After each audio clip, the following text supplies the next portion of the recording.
Bienvenidos a Café Creativo, el podcast de Creatium en el que hablamos sobre diseño en casi todas sus variantes, creatividad en general y comunicación visual, mientras, claro, disfrutamos de un buen cafecito.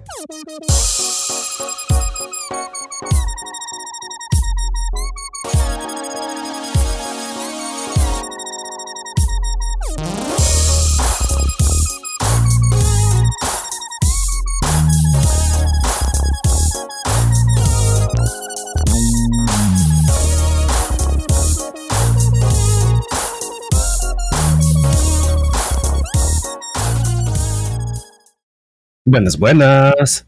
Bienvenidos a esta unión del diseño con un poquito de café y creatividad en este episodio de nuestra serie por aniversario denominada Negociación.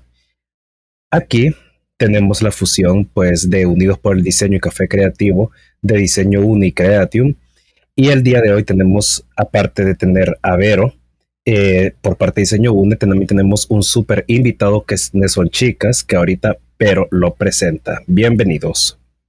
Hola a todos, espero que la estén pasando muy bien en esta serie especial por el 10º aniversario de Diseño UNE y el 8º aniversario de Revista Creatium.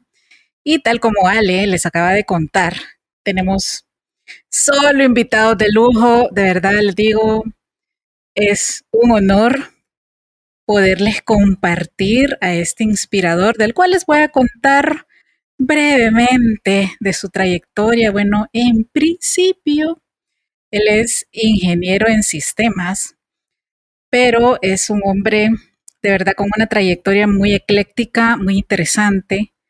No solo en el mundo de la tecnología, ha fundado varias empresas, también cuenta con experiencia docente en diferentes instituciones académicas a nivel universitario.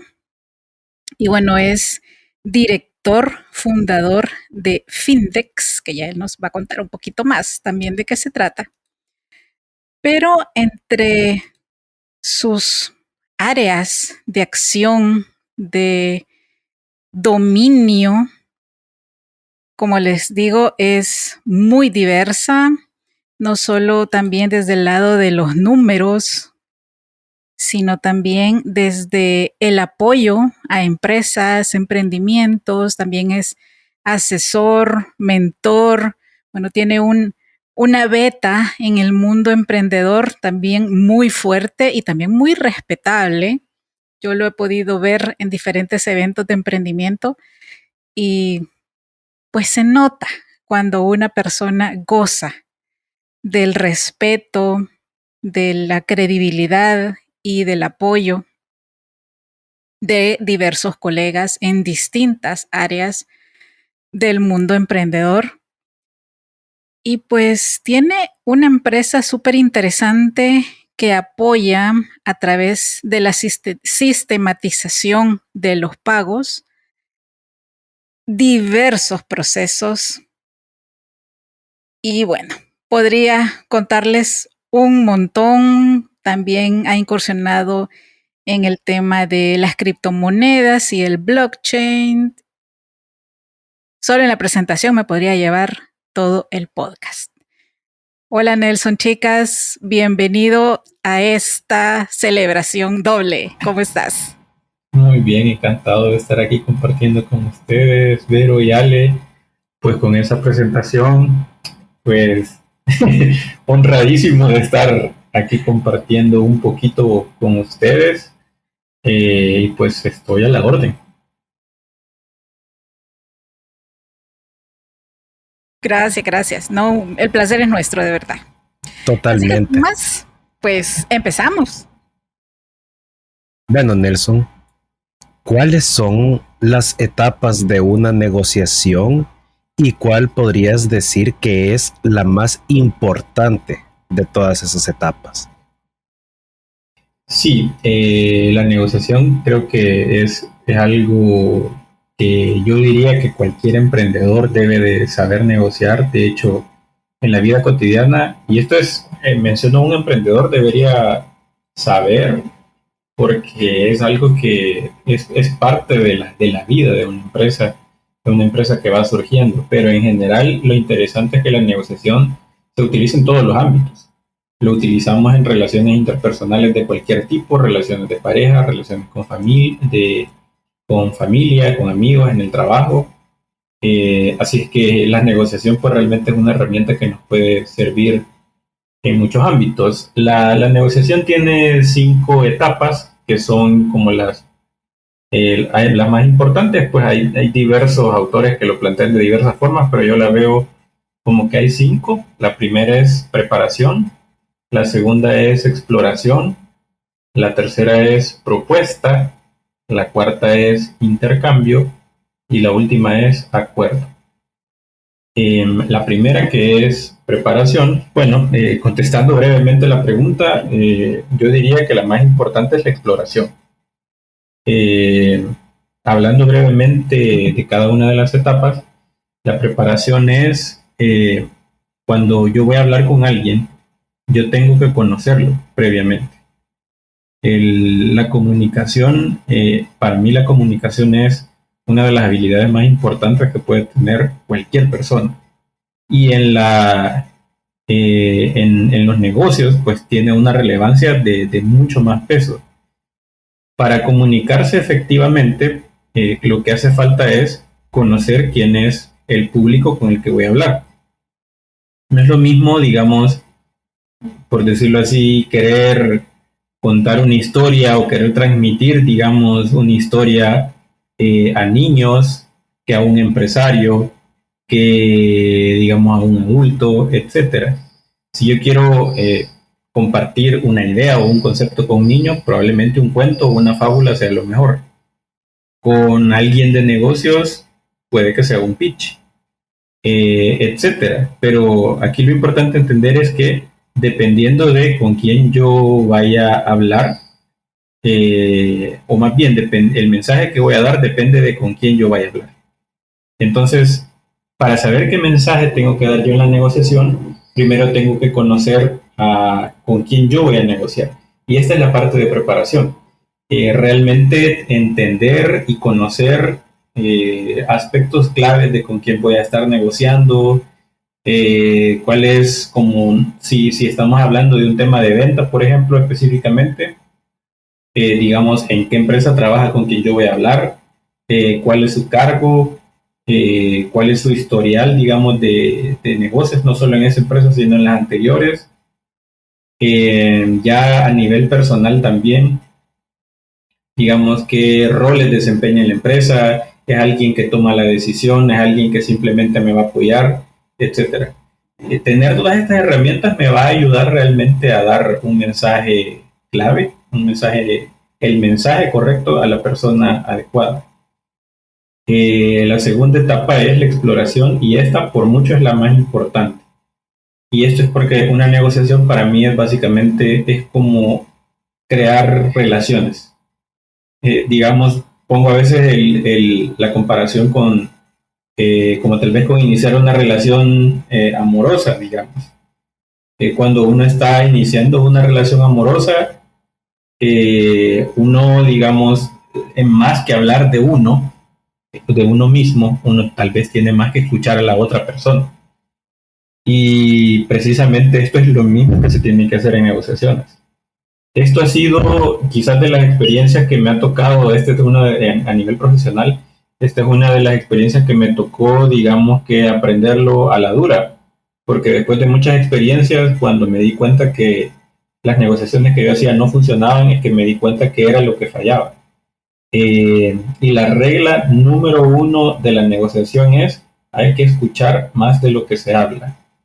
Y por eso este punto de la exploración es bien importante. En esta parte de la exploración, digamos que la primera era conocer con quién yo voy a negociar, digamos, por fuentes públicas, digámoslo así, por cualquier conocimiento que yo pueda obtener. Ahora la parte de exploración es ya tener una conversación directa con la persona, entender cuáles son sus dolores, qué necesidades tiene, etcétera.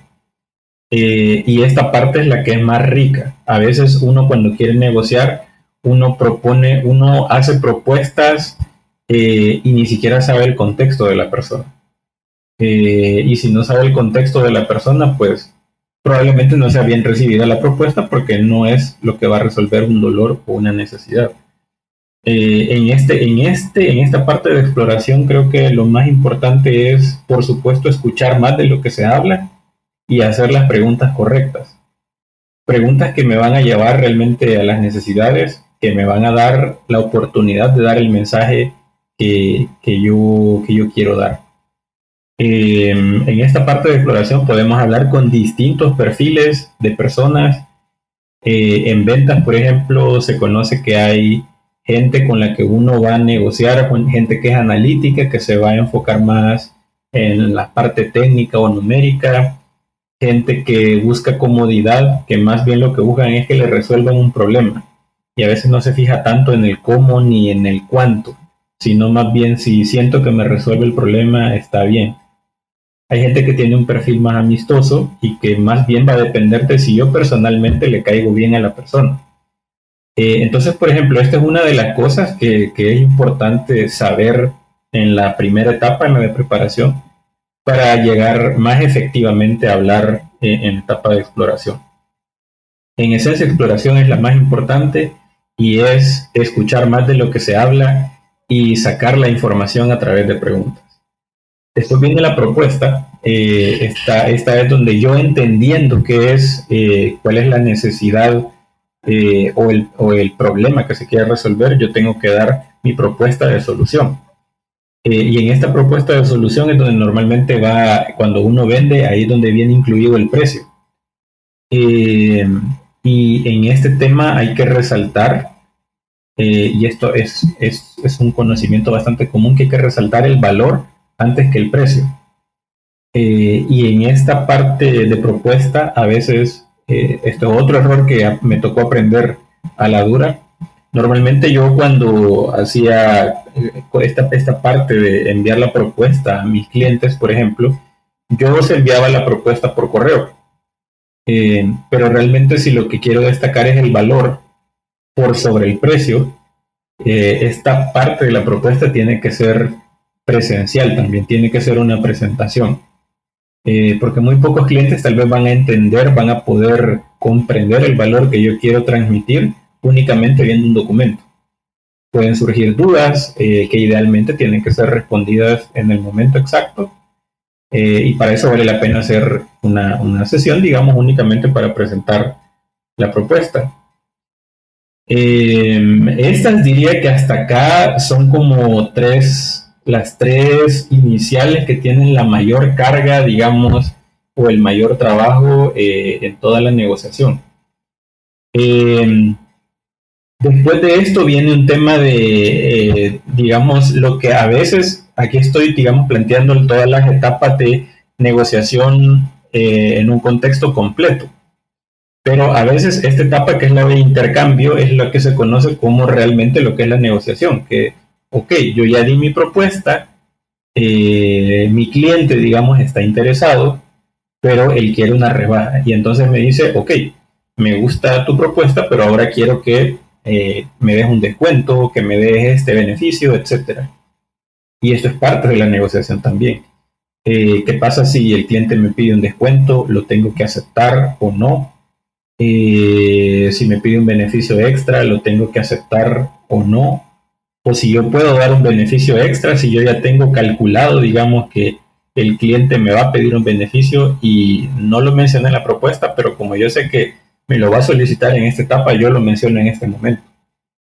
Aquí quizás vale la pena mencionar una experiencia que tuve, que como profesionales creo que es muy importante valorar nuestro trabajo. Y no solo porque un cliente nos pida un descuento tenemos que darlo, sino hay que valorar el trabajo que estamos haciendo. Y de hecho una vez tuve una experiencia en la que compartimos con el encargado de compras de un banco, donde él nos comentaba: yo realmente respeto más a los proveedores que no me dan descuento, que son firmes, que saben valorar su trabajo, que no solo porque yo les pido un descuento me lo van a dar. porque yo sé que eso demuestra carácter y que ese carácter se va a demostrar de hecho en la ejecución del servicio que me van a dar. Y ahí viene un tema de negociación donde, ok, yo puedo dar un descuento, pero a cambio de tal vez probablemente más trabajo, otro proyecto, etcétera. Y está bien, está justificado y es parte de la negociación. Pero la negociación es en dos vías. No solo alguien tiene que dar, digamos, beneficios adicionales, sino que como parte de la negociación en dos vías se tiene que idealmente poder hacer este tema de la negociación. Y la última etapa pues es la de acuerdo, donde ya se concreta todo lo hablado y se plasma, digamos, la negociación en un documento, se firma, etcétera. Básicamente esas son las 5 etapas. Excelente. Bueno, creo que puedo hablar por Ale en el hecho de agradecerte la claridad en la explicación de esta pregunta, también compartirnos tus experiencias. Creo que eso es súper rico porque clarifica y también nos acerca a todos al volvernos empáticos Sí. con cómo vivimos pues al día a día. Y me recordaste mucho algo que nos pasó y que Ale también vivió como parte de Diseño UNE. Cuando las empresas de medianas a grandes no están tan familiarizadas con los procesos del diseño, creen que recortar elementos significa tener un presupuesto menor. Entonces yo siempre les pongo el ejemplo de, ok, si usted fuera una cirugía, en serio le diría al médico, mire, ahorrémonos la anestesia para que me salga menos. Correcto. Y ahí es cuando a veces la gente entra como en shock, ¿verdad? Porque, ok, que en términos de salud raras veces regateas. Pero ¿por qué a los diseñadores o a los que pertenecemos a áreas creativas no se nos da el valor? De hecho, ese es un punto súper interesante y yo creo que a nivel de negociación algo que es clave es que alguien que entre en una negociación, por ejemplo, si yo entro en una negociación con un cliente, mi objetivo no es vender. Mi objetivo es ayudarle a mi cliente a comprar. Y no es lo mismo. Si yo entro a la negociación con esta mentalidad, digamos, es radicalmente diferente el resultado. No se trata de, porque en un proceso de vender a veces se ve como una transacción, digamos, únicamente es, yo te doy esto a cambio de esto, punto. Si se ve desde una perspectiva de te estoy ayudando a comprar, ayudar a comprar parte de que primero tengo que entender tu contexto, y ahí viene todo un tema de empatía. Primero tengo que entender tu contexto para entender qué es lo que necesitas realmente.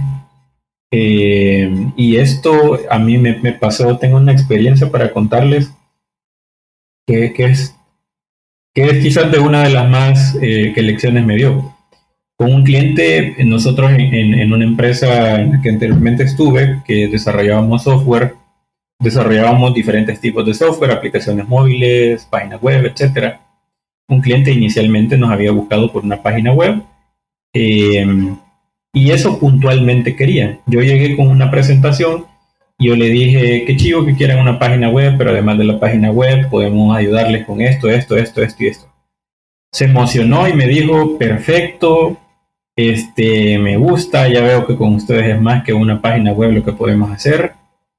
Me dijo, ahora solo déjame hablar con mi junta directiva y vamos a ver qué otras cosas hacemos con ustedes.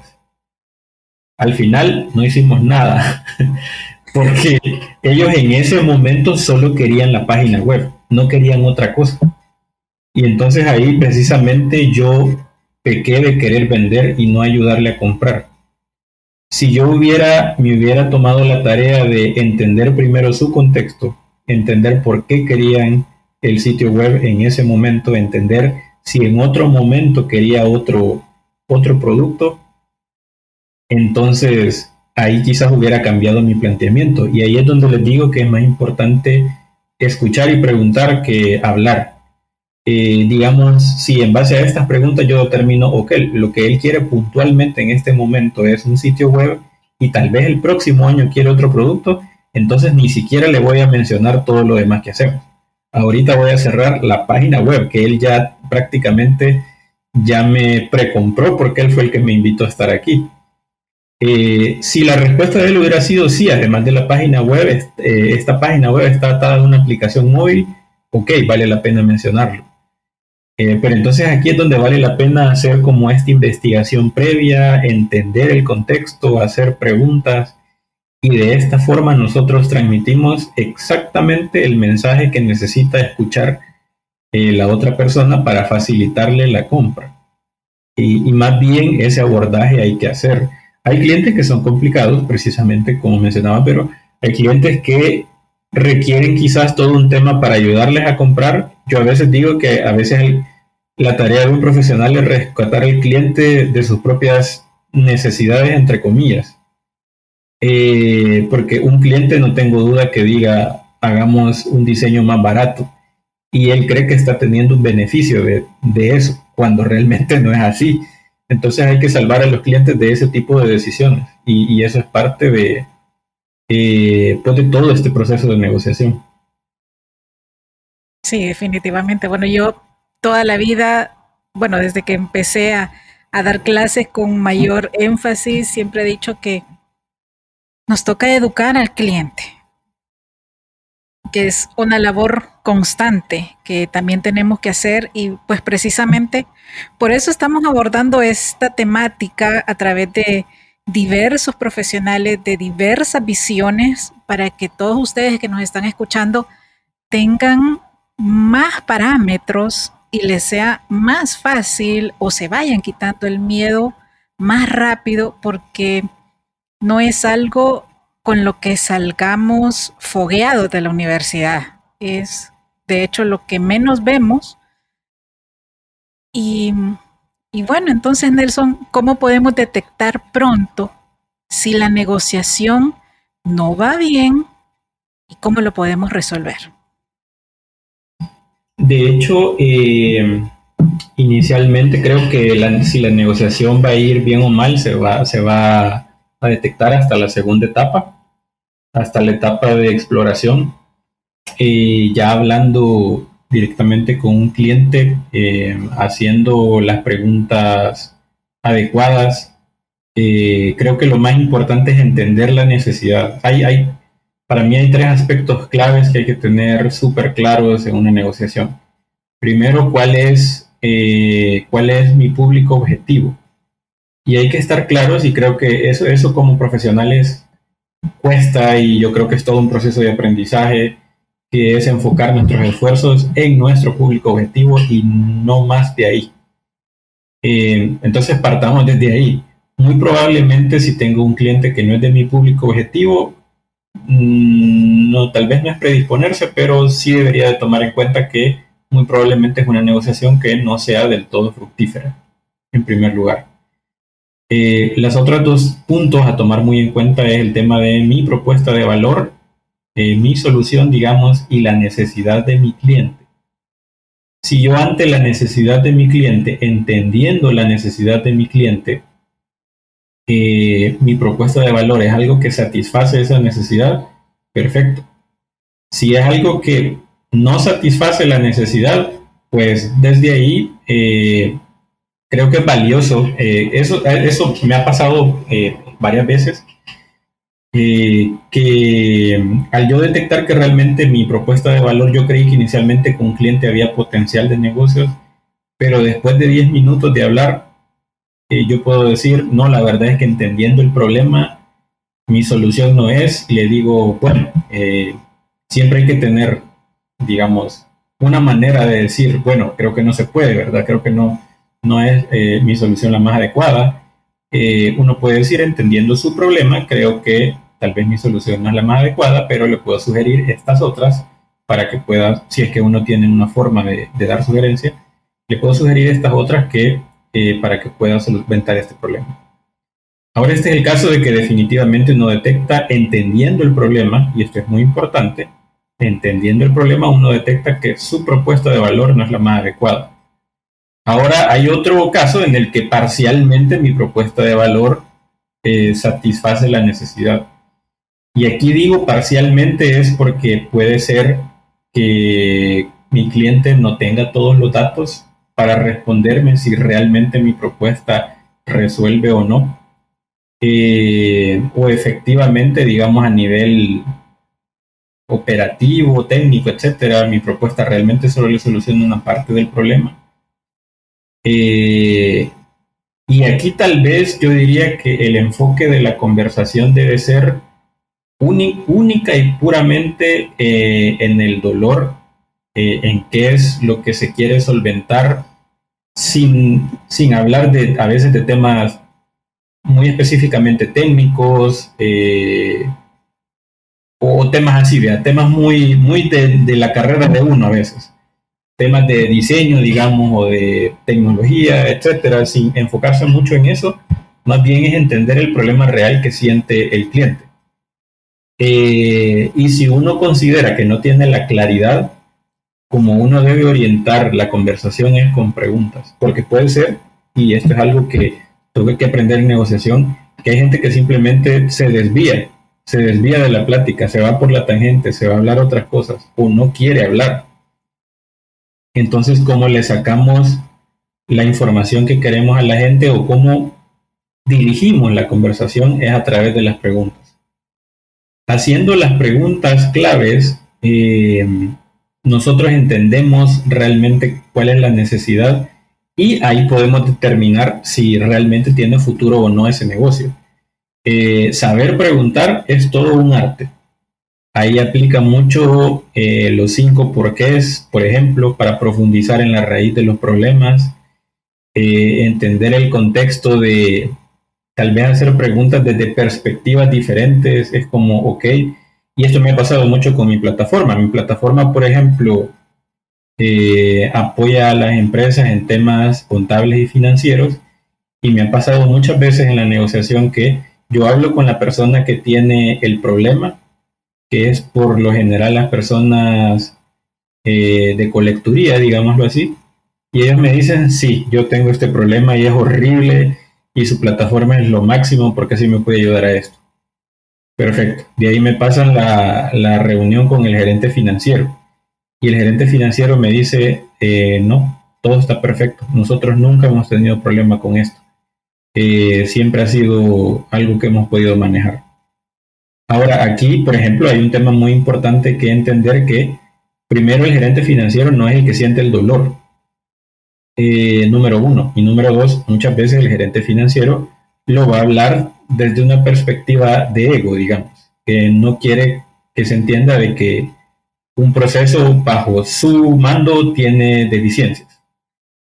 Entonces, teniendo esta perspectiva del problema, a pesar de que este es un caso bien puntual, una perspectiva de que realmente mi servicio o producto sí resuelve una necesidad, pero como parte de la negociación no estoy teniendo, digamos, la respuesta que quiero. Y aquí puede ser por tema de ego, por tema de comunicación, lo que sea. Entonces, incluso dentro de la negociación, parte del proceso de negociación es saber a quién debo involucrar en el proceso de negociación y entender que hay gente que me va a ayudar, que no toma la decisión, pero me va a ayudar a apoyar mi propuesta, o hay gente que sí va a tomar la decisión y hay gente que simplemente me la tengo que saltar. Si hablo con ella es un no seguro. Entonces, estos son como parámetros para saber si una negociación puede tener éxito o no. Interesante. No, fíjate que mientras decías eso, me recordaste una frase donde una psicóloga le decía a su cliente, yo no te puedo dar la respuesta a tu problema, pero sí te puedo hacer las preguntas correctas para que tú encuentres la solución al problema. Y me pareció bien interesante eso. Y también me parece muy, como te digo, bien fuerte el tema de que en efecto, o sea, el gerente financiero no siente el dolor como lo sienten los que están como en cargos más abajo de él o el propio usuario con experiencia de su proceso. Así que en esa misma línea, ¿cómo podríamos nosotros saber cuándo desistir totalmente de una negociación basándonos en estos red flags que podrían ir apareciendo? Sí, ¿cuándo desistir? Pues yo creo que a veces, por ejemplo, en tema de ventas, se cree que el mejor vendedor es el que más habla, el más extrovertido, el más pajero, como decimos acá, el que sabe dar más, el que sabe hablar, digamos, con estilo, por decirlo así. Pero la verdad es que no. El mejor vendedor es el que tiene un proceso y que lo sigue al pie de la letra. Un proceso puede ser, digamos, es importante también destacar, aprovechando este tema del proceso, que en un tema de ventas, en un tema de querer negociar algo con un cliente, muy probablemente yo tengo que contactarlo N veces antes de realmente llegar a la segunda etapa, que es, o a la negociación como tal, a tener una reunión para realmente poder hablar con él, discutir los temas. Antes de llegar a esta etapa, probablemente yo lo tengo que contactar 7 veces, pero con seguridad va a ser más de una vez.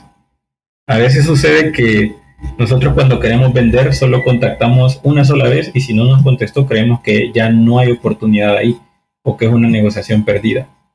Pero nada que ver.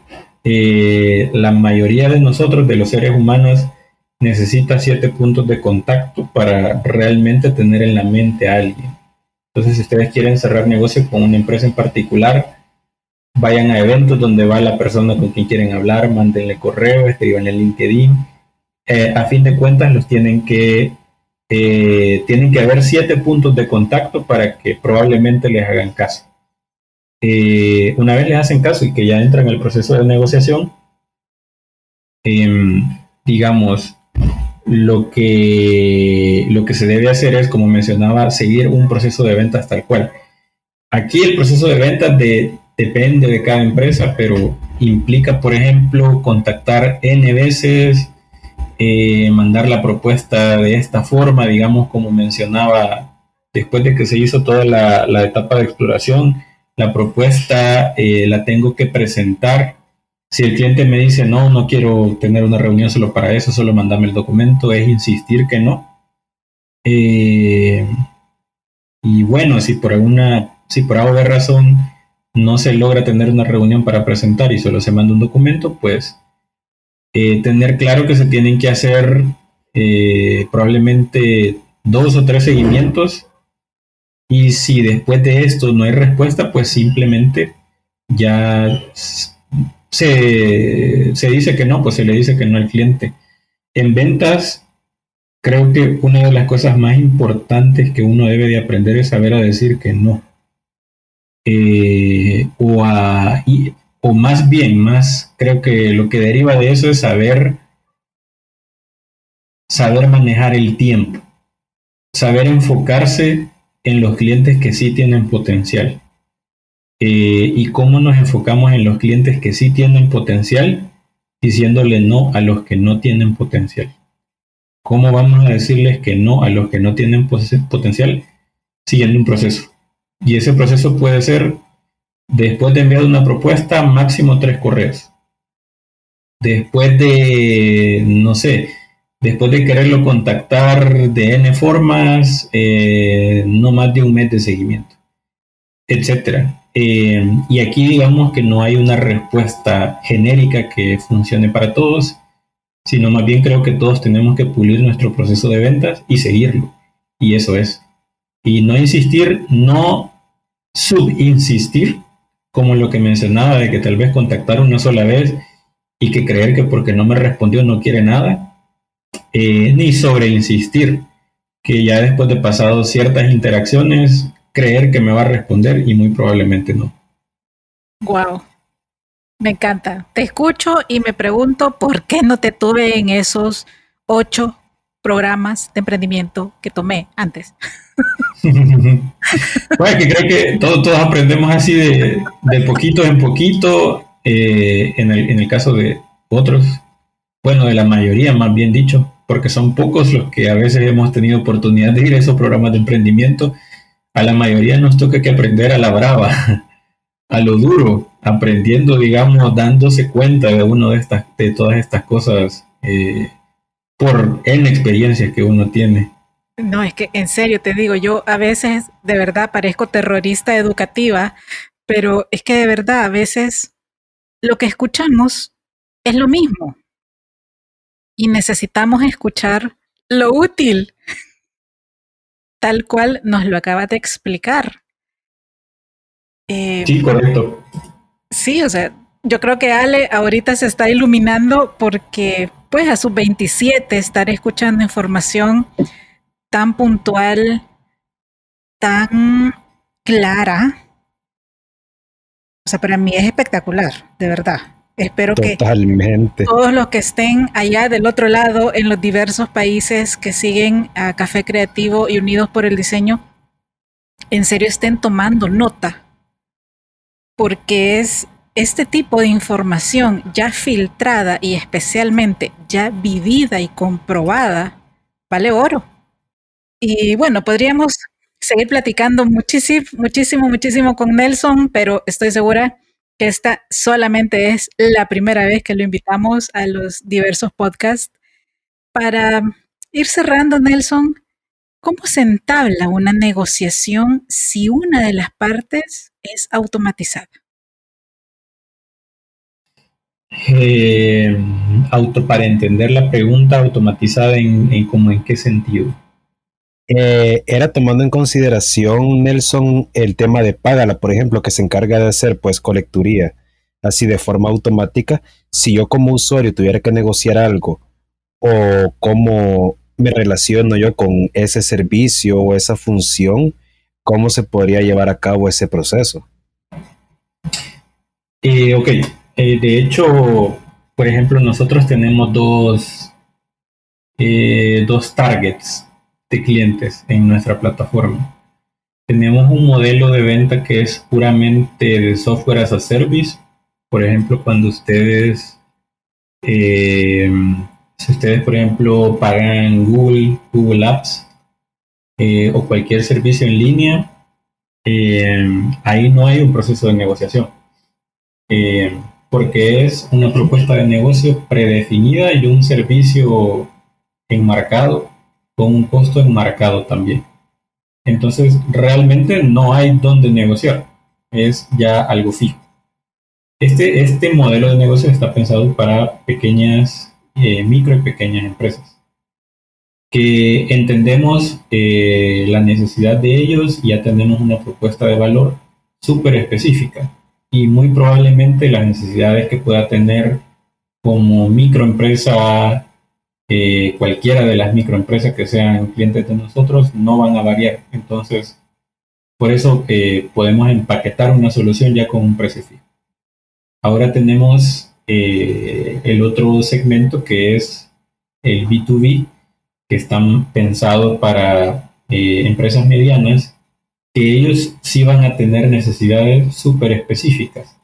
Que las empresas medianas tienen ya sistemas internos como ERP, CRM, etcétera, que digamos que estos sistemas ya hacen procesos más elaborados o tienen procesos en general, no solo el tecnológico, sino ya procesos de empresa mucho más complicados y hay que ajustarse a esto. Por dar un ejemplo, en nuestra plataforma se puede hacer facturación electrónica y pues los documentos de factura pueden ser factura de exportación, crédito fiscal o consumidor final. Entonces, no es lo mismo una empresa que haga más facturas de exportación, porque por ejemplo, para estas empresas las facturas es como el punto de inicio para generar toda una documentación para poder mover la mercadería. Otras que están más enfocadas a consumidor final, que tienen una demanda más grande, digamos, de facturación, pues tienen otras necesidades. Entonces, una microempresa, por ejemplo, probablemente no va a hacer una factura de exportación, lo más probable, y si la hace, va a ser una de servicios, que no requiere todo este tema complicado de aduanas, digamos, de la documentación que se hace para aduanas. Entonces, donde sí aplicamos negociación nosotros es precisamente para las medianas empresas. Y aquí nosotros, digamos, en este contexto de automatización, nosotros igual creo que la negociación siempre tiene que ser personal, siempre tiene que ser humana. No puede haber algo, sí puede haber algo automatizado que me ayude al proceso de venta, al todo el proceso de venta. Pero la negociación siempre tiene que ser una conversación humana. Y por ejemplo, al menos la estrategia que nosotros utilizamos es una estrategia pull en vez de push. Normalmente una estrategia push es la forma más común de venta, es yo le voy a proponer a alguien que le puedo apoyar de esta forma. Una estrategia pull es que yo espero a que el cliente me pregunte que si le puedo ayudar. ¿Cómo logro esto? Con webinars. Aquí es bien importante, como mencionaba, tener claro quién es el público objetivo. Entonces yo he creado diferentes webinars para este público objetivo y espero que ellos me contacten. Si ellos me contactan, yo ya tengo la mitad de la negociación ganada, porque ya desperté previamente su interés. No los tengo que convencer. Ellos ya saben quién soy, ya saben qué hago. Básicamente solo van puntualmente a plantearme su necesidad para ver si se puede solventar con mi solución. Pero puntualmente la respuesta sería que la negociación siempre debe ser humana, siempre debe ser una conversación humana. Wow, súper. Y bueno, la última pregunta, si el proceso de negociación ha cambiado con todo lo que hemos vivido con la pandemia y pues todo este boom de las criptomonedas, en tu experiencia, ¿qué has observado? ¿Qué podemos esperar? Sin duda que ha cambiado. De hecho, ahora la mayor parte de estas reuniones de negociación ahora son virtuales, cuando antes eran presenciales. Y esto es todo un reto porque, como mencionaba, la negociación es todo un tema de comunicación. Es saber entender a mi público para saber qué mensaje dar. Todo gira en torno a la comunicación y la comunicación no es simplemente comunicación verbal, también hay comunicación no verbal. ¿Qué expresiones hacen las personas? ¿Qué gestos hace? Etcétera. Y eso me puede ayudar para ir puliendo el mensaje que estoy dando.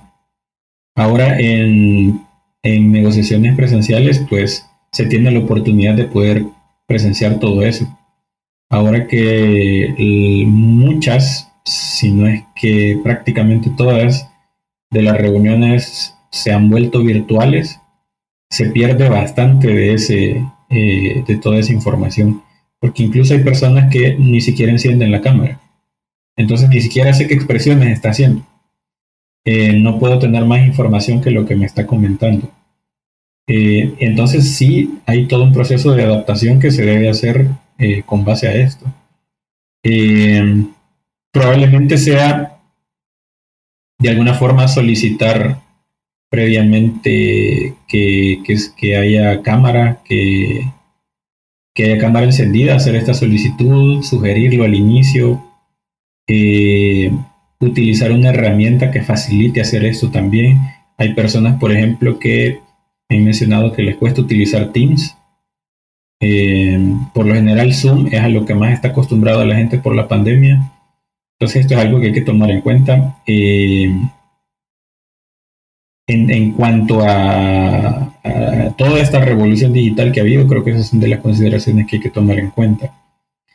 Con el tema de criptomonedas, pues creo que tenemos la oportunidad acá en el país de tener mucha inversión extranjera, muchas empresas que vienen, que podemos aprovechar toda esa todas esas oportunidades que vienen. En sí, creo que a veces considero yo que no se ha interpretado correctamente la oportunidad que representa la implementación de Bitcoin en El Salvador, que en sí el beneficio para el país no es en sí que podamos pagar con Bitcoin, porque obviamente tampoco es, a veces se considera que es para que la gente pueda hacer trading, invertir y todo, y nada que ver.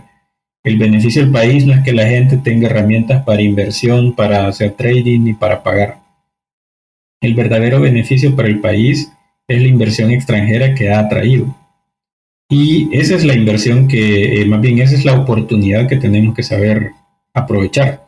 Y tomando en cuenta de que todas estas oportunidades vienen de empresas de afuera que en contextos diferentes, la negociación siempre es importante, pero cambia, digamos, cómo se debe aplicar.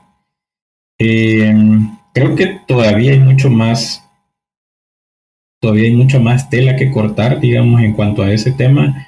Ahorita lo más que podría decir como se ha aprovechado es en temas de inversionistas que han venido al país. Eso es desde mi perspectiva particular. Yo creería ya hay inversionistas que son propios de El Salvador, pero digamos que sus tesis de inversión son bien específicas y tal vez para la mayoría de empresas de El Salvador no funcionan. Pero estos inversionistas extranjeros que ha traído toda esta revolución cripto probablemente vienen con una visión diferente y que podemos aprovechar. Y en general hay más dinero fluyendo en la economía que podemos aprovechar también. Qué interesante, la verdad. Nunca había considerado que realmente la oportunidad de las criptomonedas aquí en el país fuera más en pro de la inversión extranjera que de la aplicación misma de nosotros como ciudadanos aquí adentro. Y me parece súper interesante y súper importante, considerando que entre más inversores extranjeros hayan, más oportunidades de negocio también para los que estamos en la industria creativa tengamos, o sea, para brindar servicios, ya sea como estudios pequeños, ya sea como agencias grandes, ya sea como empresas que se dedican a resolver multimedia o freelancers. O sea, yo creo que hay un mercado potencial bastante grande, por lo que también es importante saber negociar, como hemos estado hablando en todo este episodio y a lo largo de la serie de negociación. Y eso, o sea, creo que no me queda nada más que decir que Nelson, de verdad, como dijo Vero hace un rato, nos ha iluminado, literalmente iluminado. Pues qué gusto, la verdad, poder compartir con ustedes y yo encantado de poder acompañarlos en cualquier otra oportunidad. Sí, definitivamente. Gracias, Nelson. Y como dije hace rato, te volveremos a tener. Todavía nos quedan 6 meses de este año. Mucho que hacer, mucho que crear. Y de nuevo, pues agradecer tu conocimiento, tu claridad al explicar conceptos quizás no tan fáciles, pero en preguntas, pues en respuestas más bien puntuales y prácticas, sobre todo eso, prácticas que las podemos poner en acción casi que de inmediato. De verdad, muchísimas, muchísimas gracias. Claro, con muchísimo gusto. Y bueno, a todos ustedes, gracias por seguir ahí, gracias por aprovechar también el esfuerzo de estos podcasts, el conocimiento y pues que sean también parte de nuestra celebración doble, llevándoles mejor conocimiento, cosas prácticas, útiles, diferentes quizá para lo que normalmente hablamos en los rubros de diseño, pero que son tanto o más importantes que eso que nos apasiona hacer. De hecho, diría yo que es el complemento para lo que nos apasiona hacer. Así que no me queda más que darles las gracias otra vez, mandarles bendiciones como siempre y nos escuchamos pronto. Gracias. Chaito. Nos vemos.